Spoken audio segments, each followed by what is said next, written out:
사랑하는 성도 여러분, 오늘 우리는 히브리서 5장 12절부터 14절의 말씀 앞에 서 있습니다. 우리가 말씀 앞에 서 있는데 이 말씀은 우리에게 무엇이라고 이야기하고 있을까요?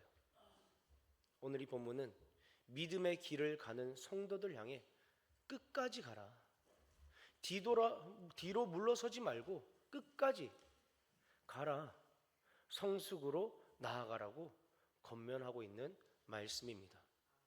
그런데 오늘 본문은 그 권면이 좀 부드러운 격려가 아니라 우리 마음을 찌르는 경고로 들리기도 합니다.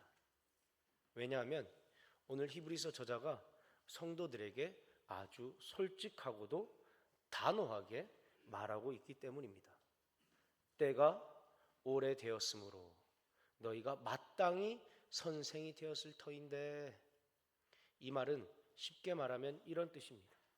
예수님을 믿은 지 오래되었으면, 신앙생활을 한 지 오래되었으면 이제는 자라 있어야 한다, 자라나야 한다, 이제는 남을 세워야 한다, 이제는 다른 이들을 붙들어 주어야 한다.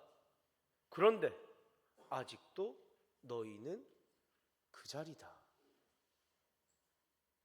사랑하는 성도 여러분, 이 말씀이 여러분에게는 어떻게 들리십니까? 혹시 마음 한구석에 찔림이 있지는 않으십니까? 신앙의 연수는 쌓였는데 내 안의 믿음은 여전히 쉽게 흔들리고, 작은 일에도 상처받고, 조금만 어려움이 오면 하나님이 멀게 느껴지고, 말씀을 들을 때는 은혜가 되는 것 같은데 삶으로 연결되지 않는다면 오늘 이 히브리서의 경고가 바로 우리에게 주시는 말씀이 될 수 있습니다. 우리가 기억해야 될 것은 이것입니다. 영적 성장은 선택이 아니라 필수다. 영적 성장은 필수라는 것입니다. 무조건 일어나야 한다는 것입니다. 아이가 태어나서 성장하지 못하면 어떻게 될까요? 아이가 태어났는데 자라나지 못하면 우리는 문제가 있다고 판단합니다. 제가 이제 아이에 대해서 이야기할 때 설명이 쉬운 게 이제 두 자녀가 생겨서 좀 알 수 있습니다. 아이가 태어나니까 100일에, 그리고 6개월에, 1년에, 2년째 건강검진, 영유아 건강검진을 하더라고요. 거기서 무엇을 잽니까? 키도 재고, 몸무게도 재고, 머리 둘레도 재고. 저희 두 딸은 머리 둘레가 상위권입니다. 두상이 되게 이쁘잖아요. 네, 두상이 이뻐서 상위권입니다. 머리가 커서가 아니라. 그런데 키도 몸무게도 일정 수준에 이르지 못하면은 다음에 좀 더 지켜보자. 그런데 다음에도 일정 수준에 이르지 못하면은 무언가 문제가 있다, 몸이 병들어 있다라고 판단을 하게 됩니다. 우리 성도도 마찬가지입니다. 우리도 예수 그리스도를 믿음으로 예수 그리스도 안에서 거듭남으로 다시 태어났는데 성장하지 못하면 우리 영혼이 병들어 가고 있다라는 것입니다. 오늘 성경은 영적 성장으로 성숙의 열매를 맺으라는 하나님의 마음을 분명하게 보여주고 있습니다. 그래서 저는 오늘 이 말씀을 따라 세 가지의 교훈으로 우리 마음을 함께 붙들고자 합니다. 영적 성장으로 성숙의 열매를 맺고 누리며 사는 저와 여러분 되기를 주님의 이름으로 소망합니다. 성숙의 열매를 맺게 하는 그 영적 성장의 모습은 무엇일까요? 먼저 성장은 책임을 요구한다라는 것입니다. 오늘 성경 12절, 히브리서 5장 12절 함께 한 목소리를 읽겠습니다. 때가 오래되었으므로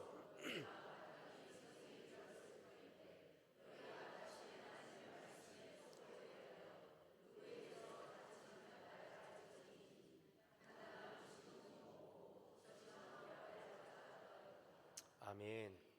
때가 오래되었으므로, 이 말은 무엇입니까?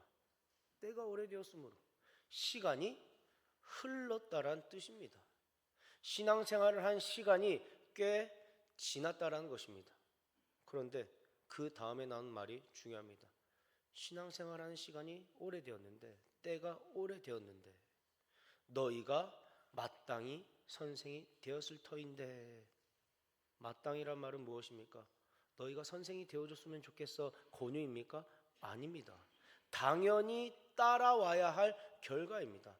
너희가 신앙인 생활한 지가 오래되었으면 너희는 당연히 선생이 되었어야 되는데, 이것을 이야기합니다. 시간이 자라면 자라나야 하고, 자라나면 책임을 져야 합니다. 우리가 가정에서 아이를 키워보아도 그렇습니다. 아이가 처음에는 무엇을 먹습니까? 어머니의 젖을 먹습니다. 뭐 요새는 분유도 많이 먹죠. 네, 어쨌든 젖을 먹습니다. 그 다음에는 어느 정도 시간이 지나면 이유식을 먹고, 조금 더 자라면 밥을 먹고, 더 자라면 스스로 숟가락을 들고 밥을 먹습니다. 그리고 일정한 시간이 더 지나면 자기 일은 자기가 하게 됩니다. 그리고 더 자라나면 동생을 돌보기도 하고, 어른을 돕기도 하고, 자기 일에 책임을 져야 되기도 하고, 또한 가정의 다른 사람의 일들을 함께 책임지기도 합니다. 자라나면서 성장하게 되면서 반드시 책임이 따라옵니다. 우리의 믿음, 우리의 신앙, 영적 성장도 똑같습니다. 처음 믿을 때는 누군가 나를 붙들어 줍니다. 붙들어 줘야 합니다. 목회자의 설교가 필요하고, 누군가의 위로가 필요하고, 또한 한 공동체로 맞이해질 따뜻한 공동체의 그 품이 필요합니다. 그래서 교회는 신생아 같은 성도를 품고 양육하는 곳이기도 합니다.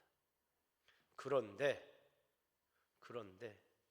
시간이 오래되었는데도 여전히 누군가 나를 돌봐줘야 한다고만 생각한다면 신앙은 성장하지 못한 상태에 머물러 있는 것입니다.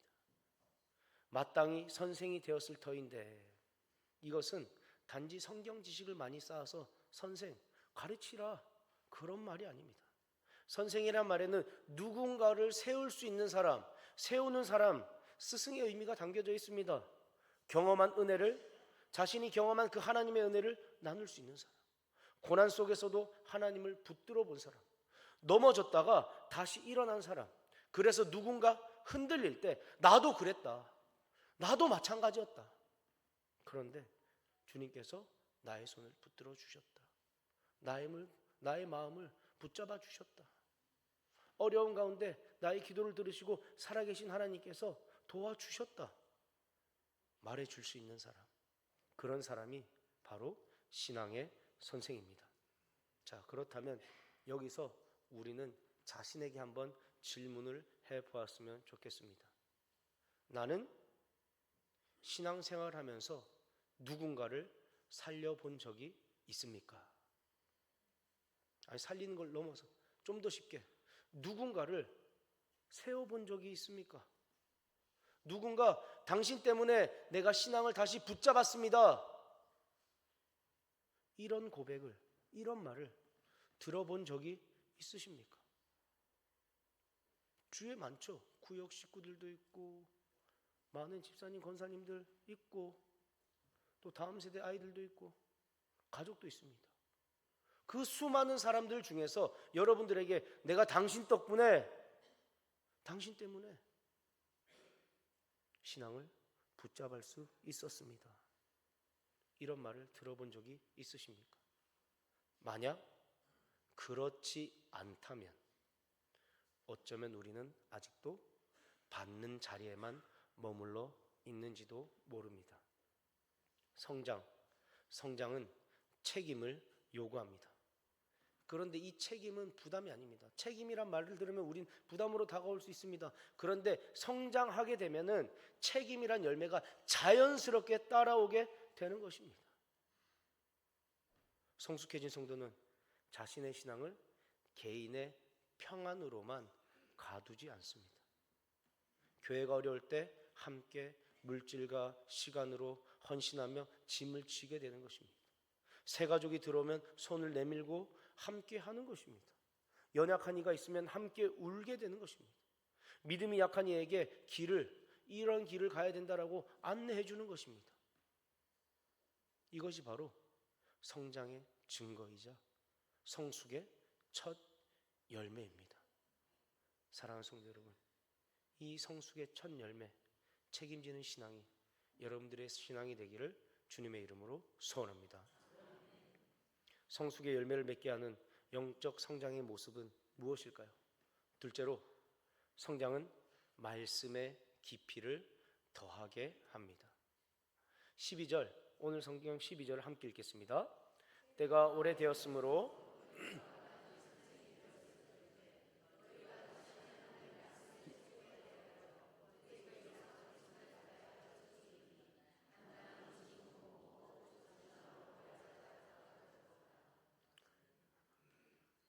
히브리서 저자는 이어서 이야기하고 있습니다. 너희가 다시 하나님의 말씀의 초보에 대하여 누구에게서 가르침을 받아야 할 처지이니. 그리고 더 날카롭게 이야기합니다.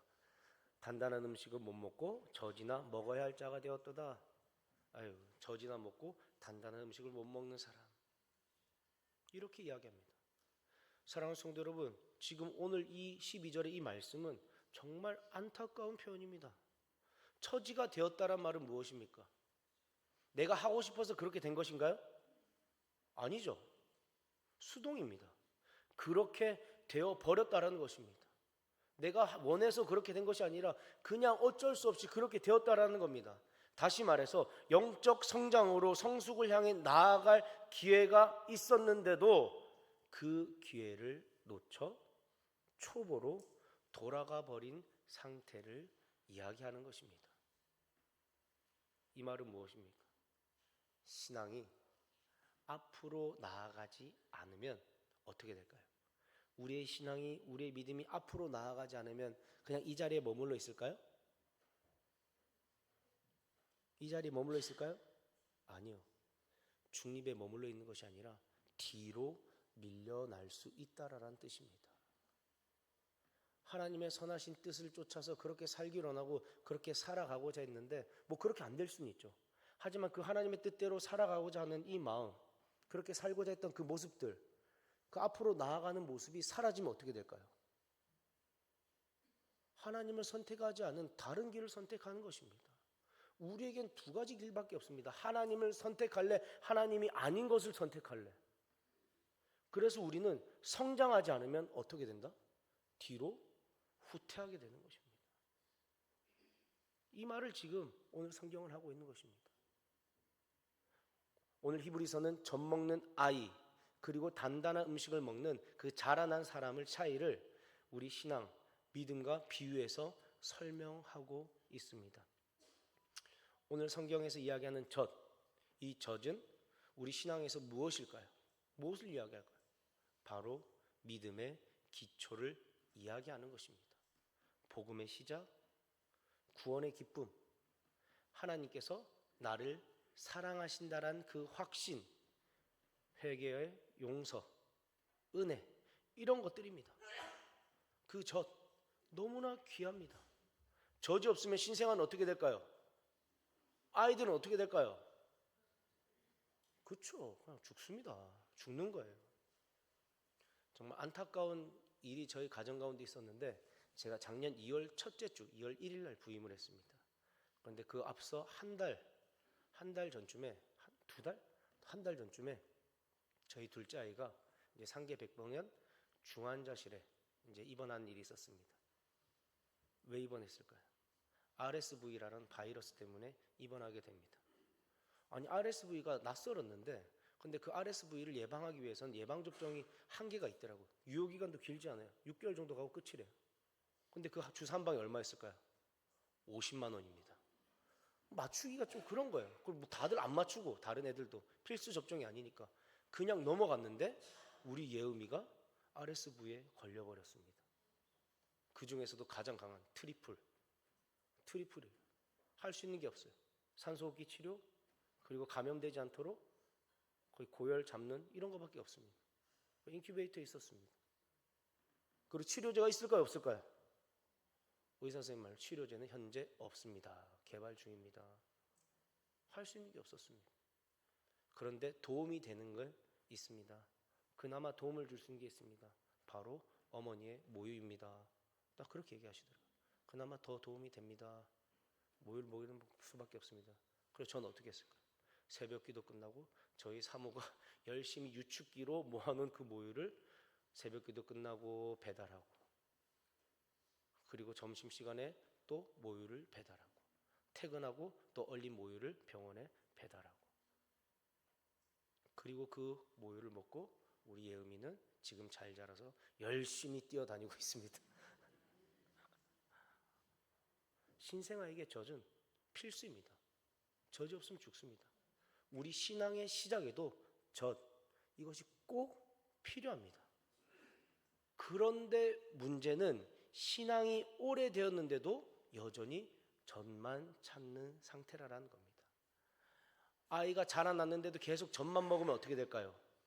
6개월 이후에 소아과를 가보신 우리 어머님들, 옛날은 모르겠는데 요새는 다 이 과학적으로 발견돼서 어떻게 이야기하냐면 6개월 이후에는 고기를 꼭 먹여야 됩니다. 이렇게 이야기합니다. 철분이 필요합니다. 단백질이 필요합니다. 우유로는 안 됩니다. 그런데 계속 우유만 먹으면 어떻게 될까요? 철분 부족으로, 단백질 부족으로 또 뭐 아프게 되는 겁니다. 신앙이 오래되었는데도 여전히 젖만 찾는 상태, 이것이 문제인 것입니다. 기초가 나쁘다란 말이 아니라 성장이 멈춰버렸다. 아까도 얘기했지만 성장이 멈춰버리면 어떻게 된다? 머물러 있는 것이 아니라 뒤로 후퇴하게 된다라는 거예요. 그래서 우리 신앙의 롤러코스터를 얘기하는 것입니다. 신앙이 좋을 때가 있지만 신앙이 그냥 이 상태로 유지됩니까? 뚝 떨어지는 거예요. 이게 계속 반복되는 거예요. 우리가. 젖은 씹을 필요가 없습니다. 그냥 쭉쭉 들어오는 것이 젖입니다. 그냥 쭉쭉 먹을 수가 있습니다. 이런 젖만 먹는 신앙의 특징이 있습니다. 무엇일까요? 바로 감정에 의존합니다. 환경이 흔들리면 신앙도 흔들립니다. 어떤 이들의 위로가 없으면 하나님이 없는 것처럼 느껴집니다. 말씀을 깊이 붙들기보다 기분 좋은 말, 내가 그냥 먹을 수 있는 말만 찾게 됩니다. 그래서 말씀을 듣고도 오늘 은혜 받았어, 은혜 받았습니다 라고 이야기할 수는 있지만 정작 삶의 결단과 순종으로는 이어지지 않더라. 은혜 받아서 말은 하지만 삶 가운데 그 하나님의 말씀이 결단으로 순종으로는 이어지지 않더라라는 것입니다. 이런 상태가 지속되면 신앙은 깊어지지 못합니다. 반면에 히브리서가 말하는 단단한 음식은 무엇입니까? 단단한 음식은 어떻게 그냥 삼키면 들어갑니까? 들어갈까요? 안 들어가죠. 목에 걸리고 여기 걸리고 체하고 난리가 나겠죠. 단단한 음식은 씹어야 됩니다.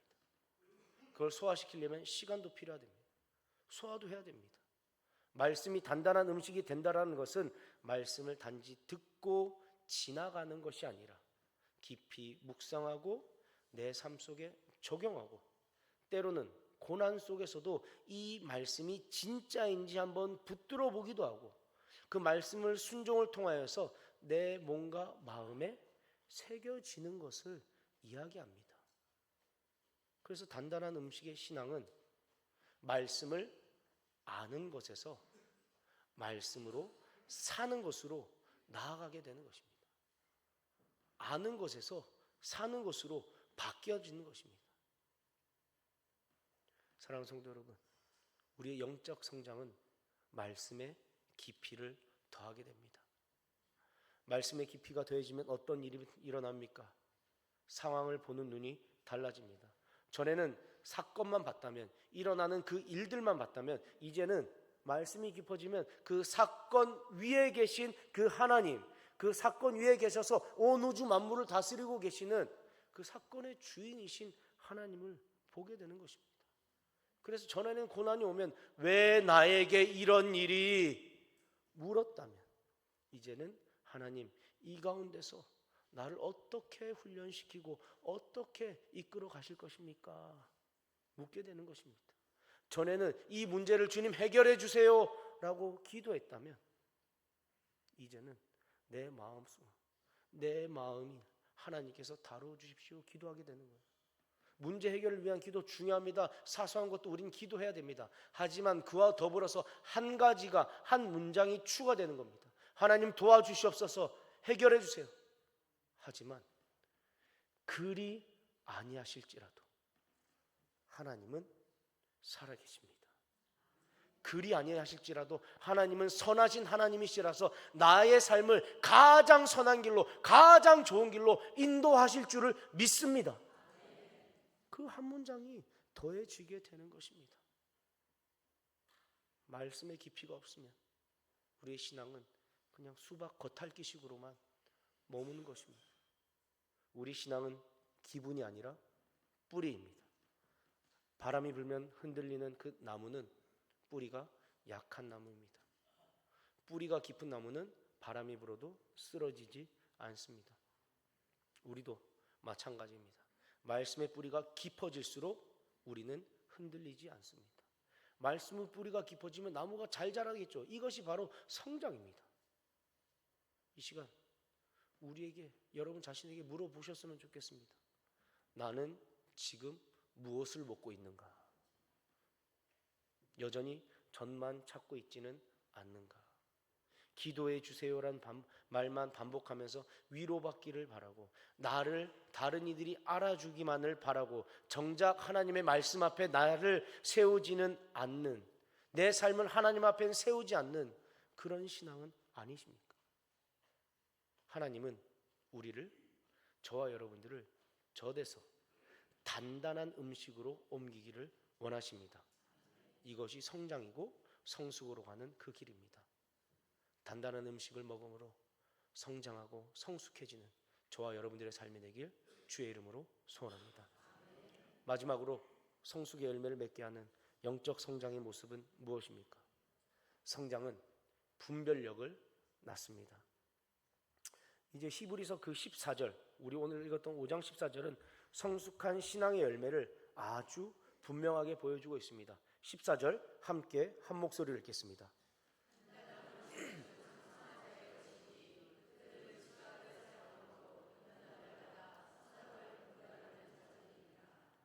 아멘.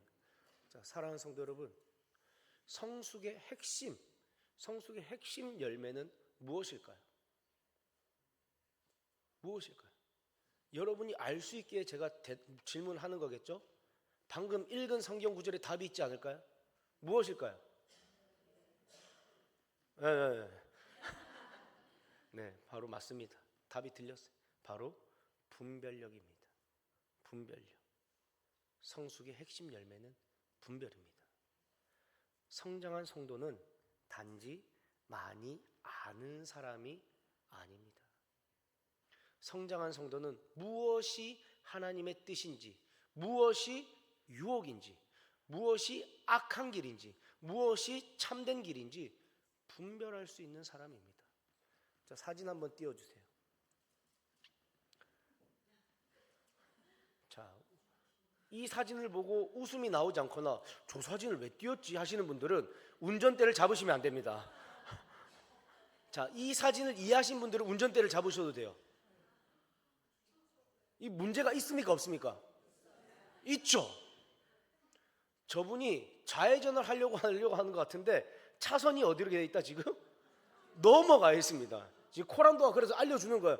어이, 더 나쁜 말을 하지 않겠습니다.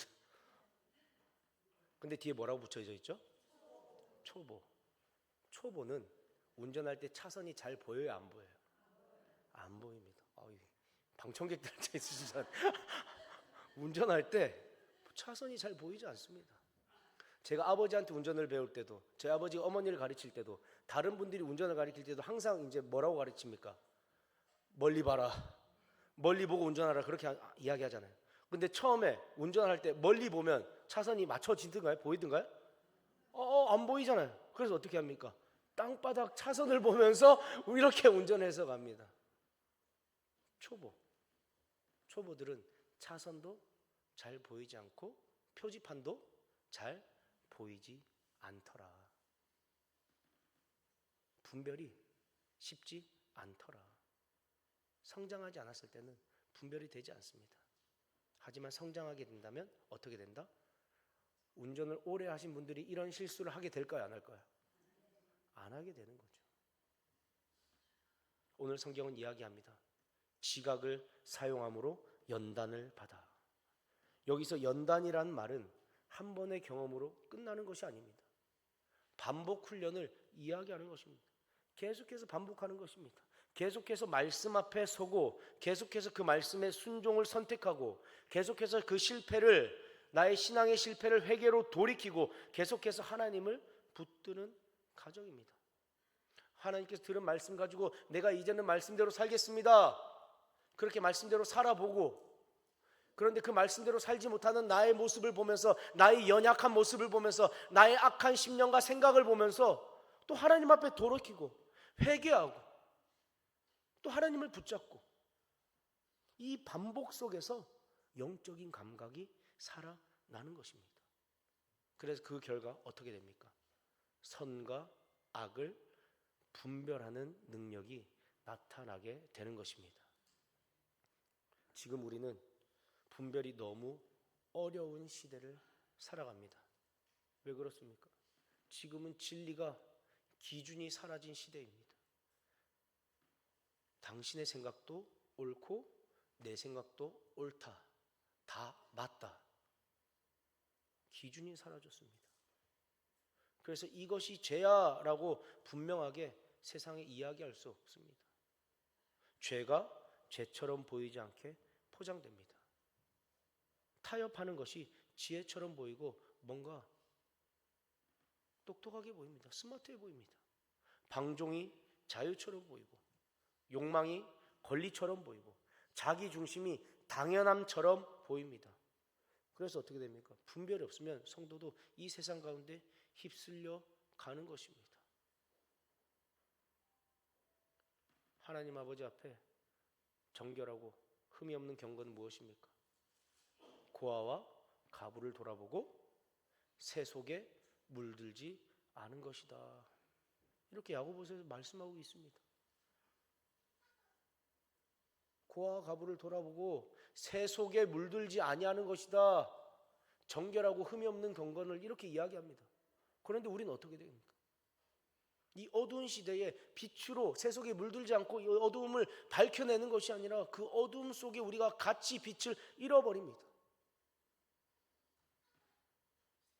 다들 그렇게 하니까 괜찮겠지. 이 정도는 괜찮아. 야, 이거는 괜찮아. 나만 손해볼 수만은 없지. 이렇게 말하면서 어느새 내 마음이 하나님과 길 가는 다른 곳으로 가게 되는 것입니다. 그래서 우리 권사님들, 사랑하는 손주들에게 이런 말들을 한 번씩 하시더라고요. 그 이야기를 들을 때 제가 좀 마음이 좀 그랬어요. 무엇이라 이야기합니까? 야, 착하게 살고 너의 것을 나누어 주면서 항상 그렇게 살아라. 이렇게 이야기하십니까? 이렇게 이야기하시는 분들이 대다수죠.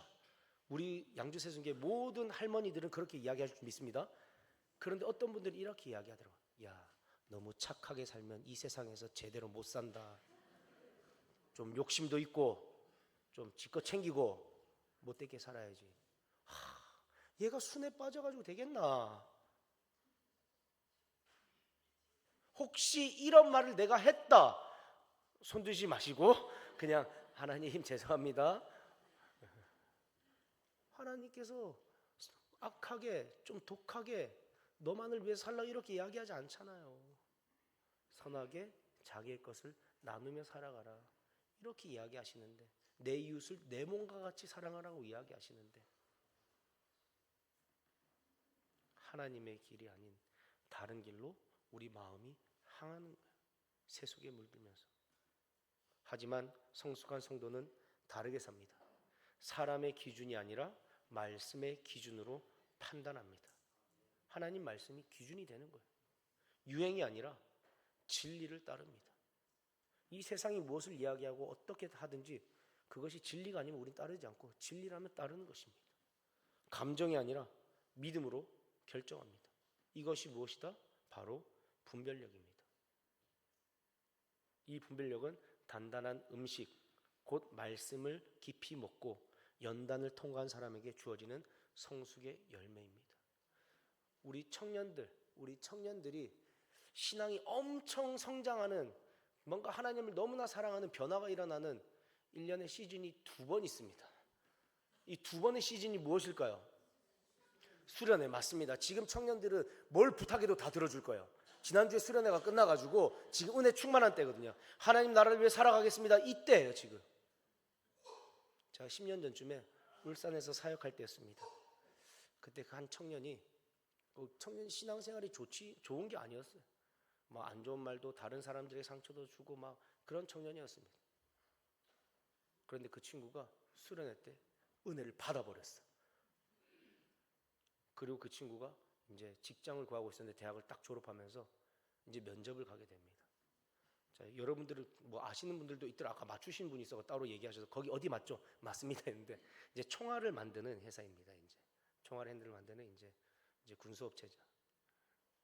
연봉도 이제 3천 이상 초봉인데 거의 4천에 가깝고, 그리고 복지도 너무 좋고. 그런데 그 청년이 저에게 와서 묻더라고요. 전도사님, 고민이 되는 것이 있습니다. 거기를 가게 되면 주의를 지킬 수가 없습니다. 원래라면 나이스 땡큐 하고 갈랬는데 얘가 은혜를 받아버렸어요. 그때. 그래서 어떻게 됐느냐, 제가 겉면을, 저도 새 속에 물들려서 바로 겉면을 못 하겠더라고요. 네가 하나님 앞에 기도해보고 바른 선택을, 좋은 선택을 했으면 좋겠다. 그게 끝이었습니다. 근데 그 청년은 어떤 것을 선택하였을까요? 어떤 것을 선택했을까요? 네, 예화로 할 만하니까 이야기를 꺼낸 겁니다. 그 직장을 포기를 하더라고요. 그리고 이제 은혜의 시간을 누렸지만 몇 개월이 지나서 은혜가 떨어지니까 그때 취업이 잘 안 되니까 갈 걸 그랬나 하고 막 편의점 알고 하면서 막 그런 얘기를 하더라고요. 근데 어떻습니까? 성숙의 열매를 맺고 믿음이 성장하면 어떻게 된다? 분별력을 가지고 하나님께서 원하시는 뜻, 하나님을 선택하게 되는 것입니다. 사랑하는 성도 여러분, 우리에게 이 열매가 필요합니다. 분별이 없으면 작은 소리에 흔들려 버립니다. 분별이 없으면 분위기에 끌려갑니다. 분별이 없으면 그럴듯한 것에 속아 버립니다. 하지만 분별이 있으면 흔들리지 않습니다. 마음이 정돈이 됩니다. 방향이 분명해집니다. 하나님을 향한 그 방향으로 걸어가고 살아가게 되는 것입니다. 다른 길로 가지 않게 되는 것입니다. 그리고 무엇보다 하나님과 사람 앞에서 담대해지는 것입니다. 하나님과 사람 앞에 두려운 것이 아니라 하나님과 사람 앞에 담대해지는 것입니다. 사랑하는 성도 여러분, 오늘 성경은 저와 여러분들, 우리를 정죄하려고 주어진 말씀이 아닙니다. 우리를 살리기 위한 말씀입니다. 하나님께서는 저와 여러분들을 지금 멈춰 세우시고 물으십니다. 묻고 계세요. 여러분들에게 하시는 질문입니다. 너는 지금 자라나고 있느냐? 너는 지금 자라나고 있느냐? 그리고 우리에게 분명한 길을 보여주십니다. 젖에서 단단한 음식으로, 미성숙에서 성숙으로, 흔들림에서 분별로, 받는 자리에서 세우는 자리로 나아가라고 말씀하십니다. 그러므로 오늘 우리는 결단해야 할 것입니다. 주님, 이제는 책임지는 신앙이 되게 하여 주시옵소서. 누군가를 탓하는 신앙이 아니라 누군가를 세우는 신앙이 되게 하여 주시옵소서. 젖만 찾는 신앙이 아니라 말씀을 씹고 소화하며 살아내는 신앙이 되게 하여 주시옵소서. 감정에 흔들리는 신앙이 아니라 분별로 든든히 서 있는 신앙이 되게 하여 주옵소서. 그래서 우리의 가정과 교회와 삶의 자리마다 영적 성장으로 맺는 성숙의 열매가 풍성하게 하여 주옵소서. 사랑하는 성도 여러분, 주님은 우리를 성숙으로 부르십니다. 성숙의 열매를 맺는 저와 여러분들의 아름다운 삶이 되기, 복된 삶이 되기를 주님의 이름으로 축원합니다. 기도하겠습니다. 사랑과 은혜가 풍성하신 아버지 하나님, 감사합니다. 하나님께서 우리를 구원하신 그 은혜도 한량없고 갚을 길 없는데 우리를 또한 불쌍히 여겨주심으로 우리의 삶을 멈춰 세우시고 우리가 가야 할 길이 무엇인지, 어떻게 살아가야 하는지 오늘 또한 말씀으로 알려주신 것 감사합니다. 주님, 뒤로 후퇴하지 않겠습니다. 물러서지 않겠습니다. 우리의 믿음이 주님을 향하여 성장하며 나아가겠습니다. 하나님, 성숙의 열매를 맺으며 하나님의 교회와 하나님께서 맡겨주신 그 모든 삶의 자리 아름답게 세워가는 아름다운 주님의 제자 되게 하여 주옵소서. 예수 그리스도 이름으로 기도드립니다.